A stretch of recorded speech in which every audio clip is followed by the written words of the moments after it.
இருமனம் உள்ளவன் தன் வழிகளில் எல்லாம் நிலையற்றவனாயிருக்கிறான். இது எதனுடைய வெளிப்பாடு? இருமனம் எதனுடைய வெளிப்பாடு?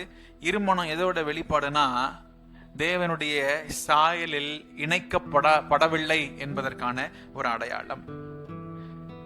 Double minded man is always unstable in all his ways. திடீர்னு இன்னைக்கு ஒரு முடிவு எடுப்பாங்க, திடீர்னு நாளைக்கு ஒரு முடிவு எடுப்பாங்க, திடீர்னு நாளைக்கு இதை செய்யலான்னு, நாளைக்கு இதை விட்டுறலான்னு. அவ்வளவு பெரிய இன்வெஸ்ட்மெண்ட் போட்டீங்களே, அது வேணாம், எனக்கு இப்ப பிடிக்கல. அவனுடைய மனம் முழுதாய் இருப்பதில்லை, அவனுடைய இருதயம் முழுதாய் இருப்பதில்லை. ஆனால் தேவனுடைய சாயலில் சிருஷ்டிக்கப்பட்ட மனுஷனுடைய இருதயம் எப்பொழுதுமே அவனுக்குள்ள இருமனம் இருக்காது.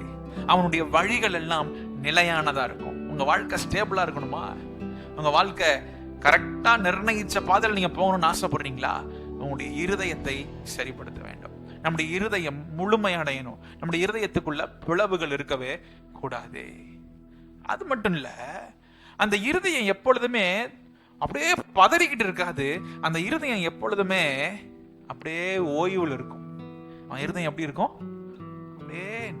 அப்படியே அமைதியா காமா ரெஸ்ட்லயே இருக்கும், இளைப்பாறுதல்லே இருக்கும்.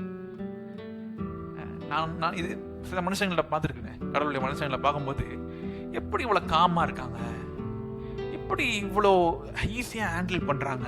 ஏன்னா அவங்களுடைய இருதயம் முழுமையாக கர்த்தரை சார்ந்தது.